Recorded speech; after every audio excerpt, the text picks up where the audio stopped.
now let us analyze how we can write the program for the bit rotation on the right. So we have seen how we can achieve the bit rotation on the left side.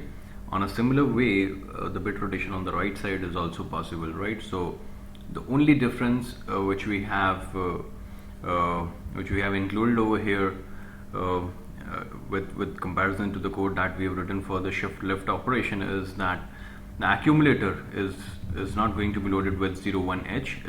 It's now going to be loaded with 80H. Here 80H means that in binary, when we convert 80 into binary numbers, so you will be having 8 indicating as 1 0 0 0 and 0 indicating again 4 zeros, 1 2 3 4. So you can see that only the MSB of accumulator will be at logic high, and the rest of the bits of accumulator will be at logic 0, right?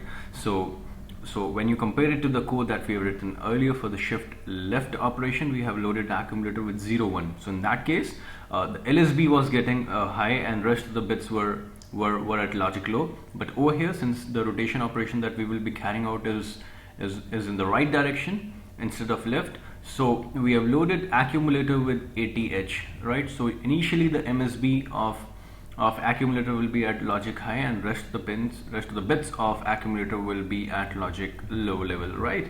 So rest of the things are exactly same. Moving the contents of accumulator onto port 2 will make the status of P2.7 as high. P2.7 will become high, and rest of the pins will be at logic 0.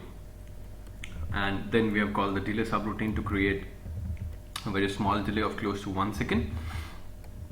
Once it comes out of the delay subroutine, we have used an instruction called RRA, which means rotate right the contents of accumulator. So when this instruction is going to be executed, the contents of accumulator will be 0 1 0 0, and then you have 4 zeros, right?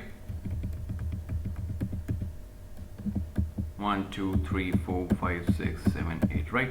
So this is now the content that will be stored in accumulator. In hexadecimal it will be 40H, right? So this will be stored in accumulator, and then we have used SJMP H1. So jump instruction will take the control onto the label H1, which means now you will be having P2.6 going to logic high, and rest of the pins will remain at logic low level. Then again delay will be called. Again the contents of accumulator will be shifted onto the right by 1 bit position.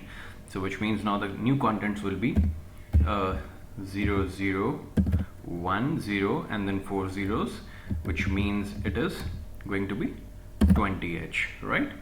And then the jump instruction will be called again. The control will shift over here. Again this value of accumulator 20H will be uploaded onto port 2, making P2.5 as a bit which will be carrying a logic high level, and rest of the bits will be at logic low, right? So that's how this entire rotation is going to take place, and you will be having bit rotation taking place in the right direction, right? On the right side by 1 bit position every time RRA is getting executed, right? So let us quickly now debug this particular code and see virtually the output on port 2 pins, right? So for doing that, I will be just clicking on F7, compiling the code again, going to debug, start stop debugging session. Here is my port 2 and clicking on run. So you will see that now in this case the bits are rotating on the right side instead of left, right?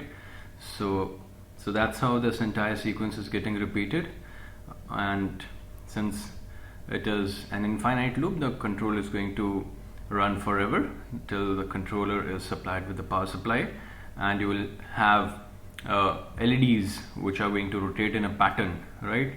With the state of the LED getting to the on state getting changed, right? With every RRA getting executed, right? So this is how this entire code is working, and I hope the simulation is giving you a good idea about that.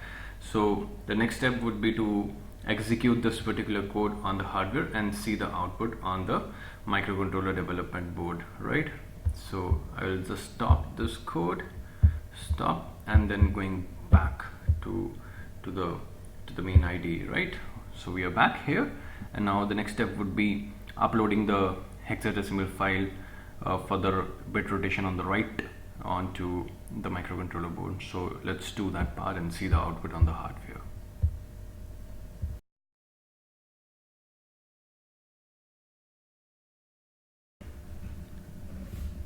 So now let us upload the code which we have developed, the hexadecimal file for the bit rotation on the right side. So rotate underscore right dot hex is the hex file, right? And my hardware is connected. I'll just click on this start button, right? It is attempting to connect and it is asking me to reset the device. And now you can see that the program is getting uploaded. It is successfully uploaded onto the controller. Now we will verify the output on the hardware board and see whether we are able to get a bit rotation pattern on the right or not.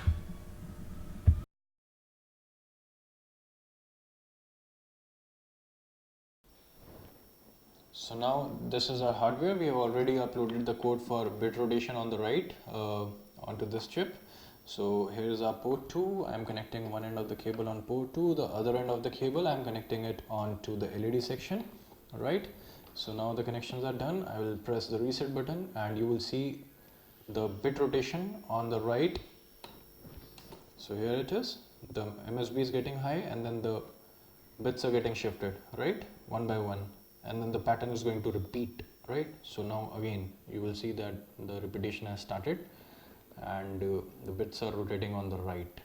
So this is what we have written in assembly language, that bits should be rotated on the right using RRA instruction, and now we are able to analyze the pattern on the LEDs, right? So I hope you have understood the concept of bit rotation. So thanks a lot for watching and stay tuned for the more upcoming videos on 8051 microcontroller. Happy learning.